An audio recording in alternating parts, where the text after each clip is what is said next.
Magandang gabi po. Nandiyan po ba si Karen? Sige po, pasok. Pasok. Thank you.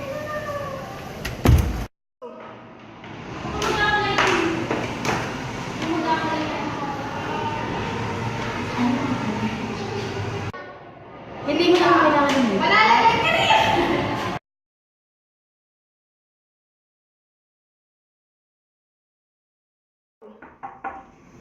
Something special. Magandang hapon po. Nandiyan po kaya si Raul? Ay, narito po. Tuloy po kayo.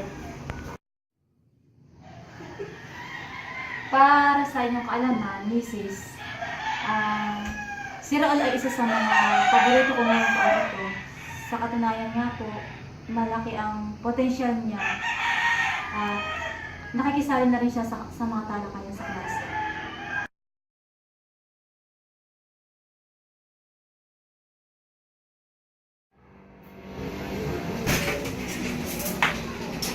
Nasa si Emilio! Di ba tinanong mo ako kung paano kita matutulungan? Ito na yung pagkakataon na yun.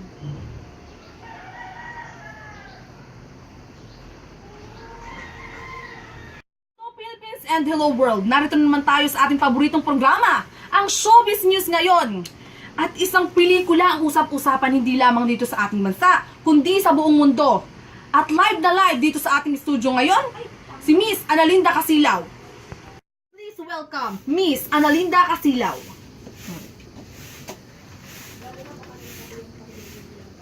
Isang diretsahan tanong, paano mo pinaghandaan ang Dangerous Mind?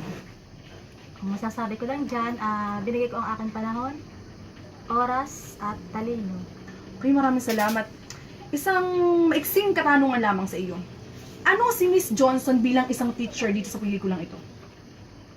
Bilang isang character ng pelikulang yan, isang concerned teacher, friends, at pangalawang magulang ng aking mga estudyante. Okay, bilang isang kaibigan na nga sa kanila. Ano pa ang masasabi mo bilang isang kaibigan mo sa pelikulang ito? Maging kaibigan kanila. Ibinigay ko ang buong puso ko, buong buhay ko sa kanila para i-motivate sila ng maayos at maging maayos ang direksyon ng kanilang pag-aaral. As a employee, anong ginagano pa ni Miss Johnson dito sa pelikulang ito, sa Dangerous Mind? Sumusunod ako sa morals and regulations, pero mas priority ko pa rin yung mga needs ng aking mga estudyante at yung mga pangangailangan nila. Okay, maraming salamat at tinulakan mo kami sa gabing ito.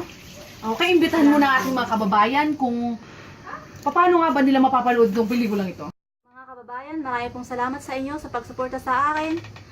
On March 22, 2016, showing na po ang Dangerous Mind sa lahat po ng mga sinihan.